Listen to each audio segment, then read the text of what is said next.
నేను గుంపులో గోవిందలాగా వీడియోలు చేయదలుచుకోలేదు. బిట్టర్ ట్రూత్స్ ఖచ్చితంగా చెప్పాలి అని ఫిక్స్ అయ్యాను. అది కూడా డిగ్నిఫైడ్ లాంగ్వేజ్తో చెప్పాలి అని అనుకుంటున్నాను. ట్రంప్ బెదిరింపులకు లొంగకుండా ఫైనల్ డెసిషన్ తీసుకునేంత ధైర్యము మోదీ గారికి ఇవ్వాలి అని చెప్పి మనం బలంగా కోరుకోవాలి. అదే డిమాండ్ చేయాలి. ఈ డీల్ని యాజ్ ఇట్ ఈస్గా ట్రంప్ ప్రపోజ్ చేసినట్లుగా ఎట్టి పరిస్థితుల్లోనూ మన దేశం ఒప్పుకోకూడదు. ఫ్రెండ్స్, మన దేశ మీడియా జర్నలిస్టులు అడగాల్సింది ప్రభుత్వాలని ఇలాంటి ప్రశ్నలే.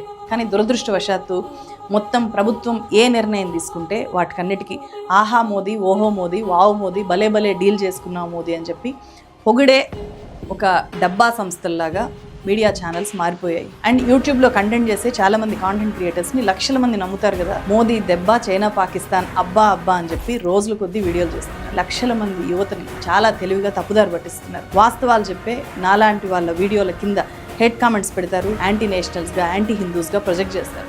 అసలైన దేశభక్తి పార్టీలను, మతాలను, నాయకులను పొగడ్డంలో ఉండదు. మన దేశ పాలకులు తీసుకునే ప్రతి నిర్ణయాన్ని చాలా క్రిటికల్గా చూడడంలో, క్వశ్చన్ చేయడంలో ఉంటుంది. ఎందుకంటే పాలకుల్ని మనకు వర్క్ చేయడానికి ఎన్నుకున్నాం, అపాయింట్ చేసుకున్నాం. వాళ్ళ రహస్యాల్ని కాపాడుకోవడం కోసం, కుంభకోణాలు బయటికి రాకుండా చూసుకోవడం కోసం మన దేశ ప్రయోజనాల్ని కాంప్రమైజ్ చేస్తే ప్రజలుగా వాటిని చూస్తూ ఊరుకోకుండా క్వశ్చన్ చేయగలగాలి. మోదీ పాలసీస్ చేసినా, ఫారిన్ టూర్లు చేసినా దానికి పెట్టే ప్రతి పైసా కూడా మనం కట్టే ట్యాక్స్ డబ్బుల్లో నుంచి వెళ్తుంది. పాలసీ మేకర్స్ని క్రిటికల్గా చూడడం, వాళ్ళ నిర్ణయాల వెనుక అసలు కారణాలని తెలుసుకొని క్వశ్చన్ చేయడం అనేది వ్యక్తులుగా మన ప్రైమరీ డ్యూటీ. నేను గుంపులో గోవిందలాగా వీడియోలు చేయదలుచుకోలేదు. బిట్టర్ ట్రూత్స్ ఖచ్చితంగా చెప్పాలి అని ఫిక్స్ అయ్యాను. అది కూడా డిగ్నిఫైడ్ లాంగ్వేజ్తో చెప్పాలి అని అనుకుంటున్నాను. వాస్తవాలు మీ ముందు పెట్టాలి అనుకుంటున్నాను. సో అఫ్ కోర్స్ రాళ్ళు వేసే వాళ్ళు ఎప్పుడూ ఉంటారు, కానీ నిజం తెలుసుకున్న రోజు వాళ్ళే రియలైజ్ అవుతారు.